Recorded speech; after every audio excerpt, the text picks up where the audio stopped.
Perubahan jadwal pembuangan TPA Piungan sebabkan penumpukan sampah rumah tangga Yogyakarta.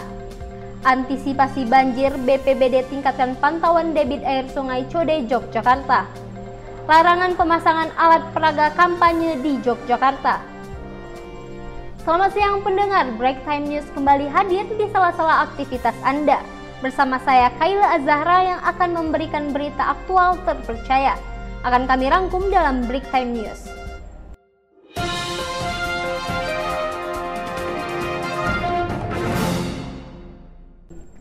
Perubahan jadwal pembuangan TPA Piungan berdampak pada penumpukan sampah rumah tangga di Yogyakarta. Untuk mengetahui situasi terkini sekarang sudah terhubung dengan reporter Adela Nur Aini. Melaporkan dari TPA Piungan, silahkan laporannya. Kepala Bidang Pengelolaan Persampahan Dinas Lingkungan Hidup atau DLH Kota Yogyakarta, Ahmad Haryoko menyatakan, terdapat aturan baru terkait dengan pembuangan sampah di TPST Piungan. Aturan itu berkaitan dengan sampah yang harus dibuang ke sana adalah berjenis organik. Sebelumnya diketahui, sejumlah perbaikan di TPST Piungan sempat menghambat pembuangan sampah di masyarakat.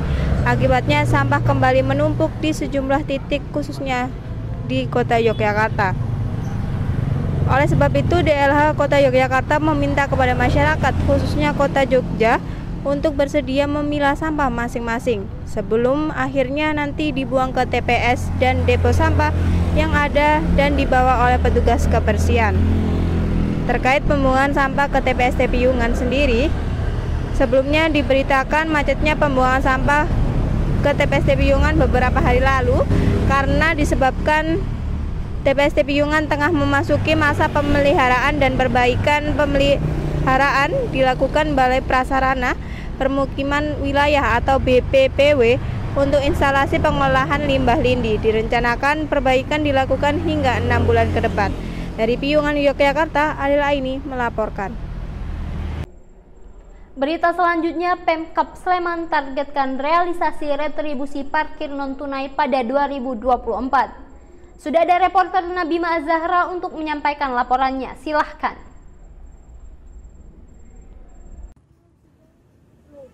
Baik, terima kasih Kayla. Alasan munculnya pembayaran parkir non-tunai karena adanya perkembangan proses pembayaran digitalisasi. Terlebih menimbang banyaknya orang yang sering tidak membayar parkir karena tidak memiliki uang dengan nominal yang kecil. Atas dasar hal itu, kini Dinas Perhubungan meluncurkan retribusi parkir non-tunai di Pasar Protojayan, Jalan Gejayan, dan Jalan Anggajaya dalam waktu dekat. Pihaknya pun akan melakukan peluncuran retribusi parkir di Pasar Sleman. Menurut Kepala Disub Kabupaten Sleman Arif Pramana, ada keunggulan apabila dilakukan pembayaran secara online, yakni jumlah atau nominal pembayaran akan pas dengan jumlah yang akan diminta oleh petugas retribusi parkir. Untuk meluncurkan itu, pihaknya menggandeng Bank Pembangunan Daerah DIY Cabang Kabupaten Sleman dan Bank Indonesia Cabang DIY. Transaksi digital ini diharapkan dapat memberikan kemajuan di Kabupaten Sleman dalam bidang perekonomian. Dan dengan adanya pembayaran melalui keris dapat mempermudah transaksi retribusi parkir bagi yang parkir kendaraan dengan petugas parkir kendaraan. Dari Balai Sembarama Budaya Yogyakarta, Nabima Azahra melaporkan kembali ke studio. Selama musim hujan, Badan Penanggulangan Bencana BPBD Yogyakarta tingkatkan pantauan debit air Sungai Code untuk pencegahan banjir. Laporan selengkapnya di Kali Code, ada reporter Aulia Isfahani. Silahkan laporannya. Baik, terima kasih Kayla.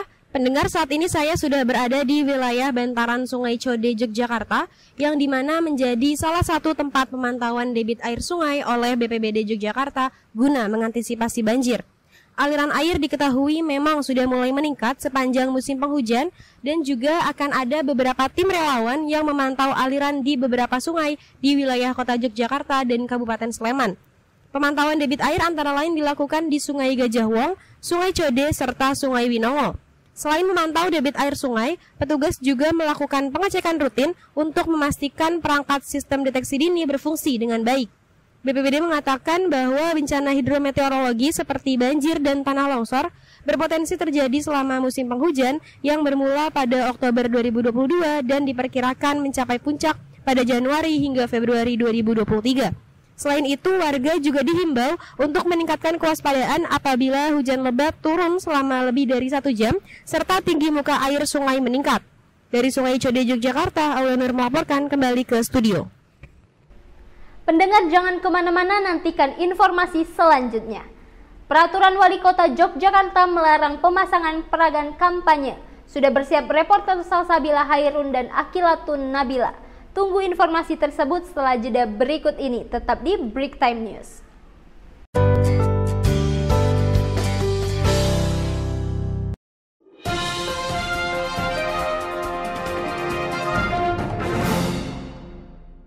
Terima kasih pendengar, Anda masih tetap bersama kami.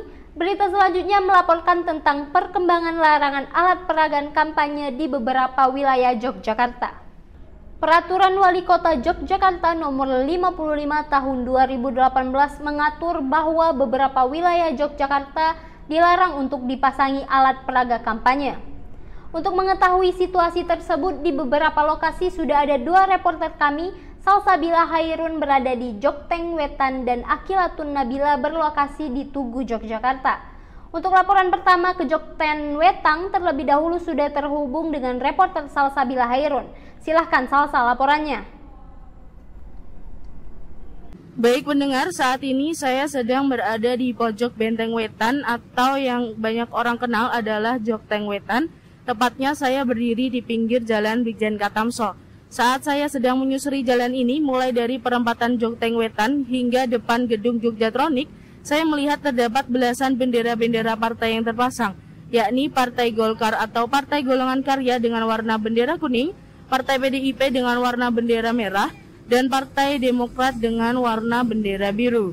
Bendera-bendera tersebut terpasang di pohon-pohon dan tiang-tiang dan juga terpasang di depan beberapa toko yang berada di sepanjang Jalan Brigjen Katamso. Dari Jokteng Wetan, Salsabila Hairun melaporkan kembali ke studio. Baik, terima kasih Salsa. Untuk laporan selanjutnya beralih ke situasi di Tugu, Yogyakarta. Bagaimana situasinya? Bella, silahkan laporannya. Baik pendengar, saat ini saya sedang berada di sekitar Tugu Jogja. Tepatnya saya berdiri di pinggir Jalan Margo Utomo. Seperti yang kita ketahui bersama, Jalan Margo Utomo merupakan salah satu jalan yang terletak dalam sumbu filosofi Daerah Istimewa Yogyakarta dan berdasarkan Peraturan Wali Kota Yogyakarta nomor 55 tahun 2018, wilayah ini menjadi wilayah yang dilarang untuk dipasangi alat peraga kampanye. Setelah saya berkeliling menggunakan sepeda motor untuk mengecek kondisi jalan mulai dari Jalan Jenderal Sudirman hingga Jalan Margo Utomo, di sini saya tidak menemukan bendera yang terpasang di area-area terlarang. Meski belum memasuki masa kampanye, wilayah ini akan menjadi wilayah dengan perhatian dan penjagaan khusus agar tetap dapat steril dari tangan-tangan nakal. Sekian informasi yang dapat saya sampaikan dari Tugu Yogyakarta. Bella melaporkan. Siswa kelas 2 sekolah dasar di SD Muhammadiyah Bogor Pelayan Gunung Kidul meninggal dunia usai tertimpa bangunan kelas yang runtuh. Korban meninggal dunia setelah mendapatkan sejumlah perawatan intensif di rumah sakit. Baik, terima kasih Kaila. Pendengar, musibah atap bangunan runtuh yang terjadi di SD Muhammadiyah Bogor Pelayan Gunung Kidul mengakibatkan seorang siswa meninggal dunia. Korban bernama Fauzi Ajitama, seorang siswa berumur 12 tahun yang meninggal dunia setelah menyelamatkan teman-temannya. Korban meninggal dunia pada Selasa 8 November pukul 20.45 setelah mendapatkan sejumlah perawatan intensif di rumah sakit. Berikut pernyataan Kepala Bagian TU Pejabat Pengelola Informasi dan Dokumentasi RSUD Wonosari, Sumartana. Meninggalnya tadi malam sekitar jam 9 kurang seperempat. Luka di beberapa bagian tubuh, terutama di bagian kepala. Dan pemirsa, saat ini saya sudah bersama dengan Kepala Bidang Sekolah Dasar Dinas Pendidikan Kabupaten Gunung Kidul, Bapak Taufik Aminuddin. Selamat siang, Pak. Selamat siang. Baik, Bapak mohon maaf, mungkin Bapak tidak secara langsung melihat kejadian robohnya atap di SD Muhammadiyah Bogor Pelayan ini, tapi mungkin bisa diceritakan Pak kronologi kejadiannya? Jadi menurut keterangan yang berhasil kami kumpulkan, kejadiannya pukul 7 pagi. Nah, saat itu para siswa yang menjadi korban sedang melakukan pembelajaran Al-Quran di lantai 2. Nah, saat itulah atap bangunannya runtuh. Di bawahnya masih ada 12 anak yang sedang melakukan pembelajaran. Oke, berarti ada 12 anak yang menjadi korban ya Pak ya? Ada 12 anak, 11 anak mengalami luka ringan juga trauma. Yang satu orang, Mas Fauzi, sempat dirawat di rumah sakit namun akhirnya meninggal dunia. Baik Bapak, melihat kondisi bangunan yang ternyata memang atapnya berupa baja ringan dan bukan kayu, sebenarnya adakah ketentuan atau standar bangunan dari sebuah bangunan sekolah Pak? Ketentuan bangunan sudah pasti ada dan seharusnya atapnya itu berupa kayu bukan baja ringan. Namun kami masih menyelidiki perkara ini. Baik, jika memang ada standar pendirian sebuah bangunan, berarti apakah kejadian ini berarti karena kelalaian atau memang ada unsur kesengajaan Pak?